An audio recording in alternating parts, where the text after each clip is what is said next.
Now it's time to talk Iowa basketball recruiting. David Eichel here with HawkeyeInsider.com. Please be joined by Iowa recruiting insider Sean Buck. And Sean, give us the latest on Peyton Sandfort. He's been the top, I think, 2021 target for this Iowa staff, at least for probably the past year. What's kind of the latest with him? What's the vibe you're getting?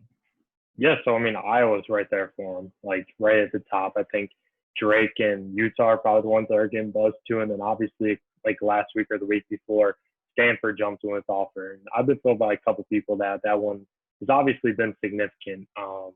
They've been on him for a bit. Obviously, he's a really good high academic kid, basketball too. Obviously, there's a lot of factors there, but I think as far as where things stand right now, I'd say Iowa's in the best position at this point. Talking to a couple people, I know Stanford has some catching up to do. Iowa's recruited him as hard as anyone.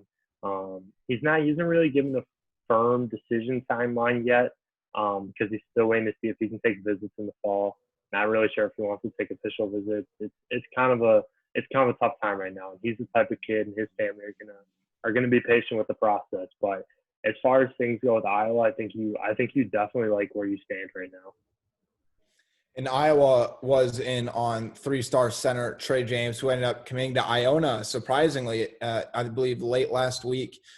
Rick Pitino's done a really nice job since he's took that job over there. He's really getting some high-end recruits and, plucks one out from basically the palm of Iowa's hand, because it really did look like that James was going Iowa's way. So what's the latest with big men recruiting? Obviously, Luka Garza announced his return, but Iowa's going to need to find another big man basically to help replace and fill that void after this season. Yeah, because, I mean, losing Trey James was obviously tough.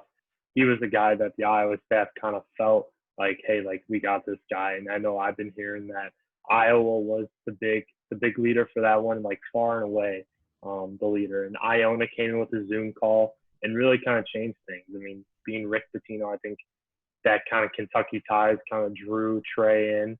So, I mean, that's tough. But I think Andrew Morgan out of Minnesota, who has an offer from Appalachian State, and I believe South Dakota State or North Dakota, one of the Dakotas. He's a guy to keep an eye on, because I think if Iowa continues to pick it up with him, he's a kid who wants to stay local, very quiet, down-to-earth kid, farm kid, doesn't talk much about his recruitment.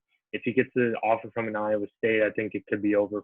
I think it works out in favor of the Cyclones, but I think just Iowa, if they continue to turn up the heat and they continue to make a strong impression, that I think that's one that's going to go in the Hawkeyes' favor.